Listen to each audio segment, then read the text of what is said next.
محترم سامعین گرامی، بخاری شریف کی ایک روایت ہے، مسلم شریف کے اندر بھی یہ مذکور ہے۔ حضرت ابو ذر غفاری رضی اللہ تعالیٰ عنہ راوی ہیں اس روایت کے۔ وہ فرماتے ہیں نبی کریم صلی اللہ علیہ وسلم نے ایک مرتبہ فرمایا، ما من عبد قال لا الہ الا اللہ ثم مات علی ذلک الا دخل الجنہ۔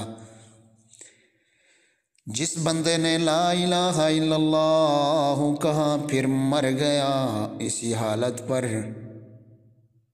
الا دخل الجنہ، وہ جنت میں داخل ہوگا۔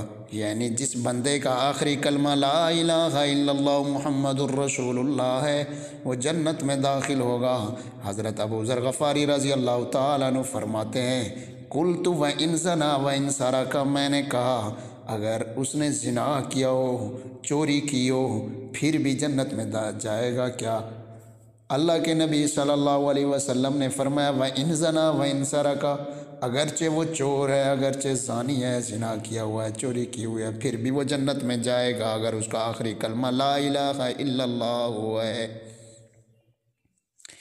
حضرت ابو ذر غفاری رضی اللہ تعالیٰ عنہ فرماتے ہیں میں نے تعجب کرتے ہوئے پھر سوال کیا وَإِن زَنَا وَإِن سَرَقَ، یا رسول اللہ صلی اللہ علیہ وسلم، اے اللہ کے حبیب، اگرچہ وہ زانی ہو، اگرچہ وہ چور ہو، پھر بھی جنت میں جائے گا؟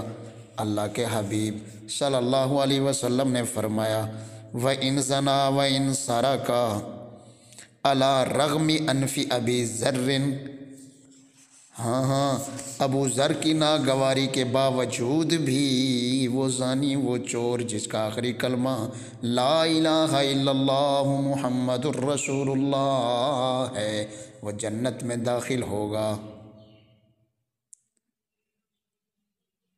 تو میرے بھائی، لا الہ الا اللہ محمد الرسول اللہ، اس کلمہ کا ورد رکھیں اپنی زبان پر، اس کلمہ کو پڑھتے رہیں اور اللہ سے دعا کرتے رہیں، یا اللہ جب ہمارا آخری وقت آئے ہماری زبان پر یہ کلمہ جاری ہو، لا الہ الا اللہ محمد الرسول اللہ۔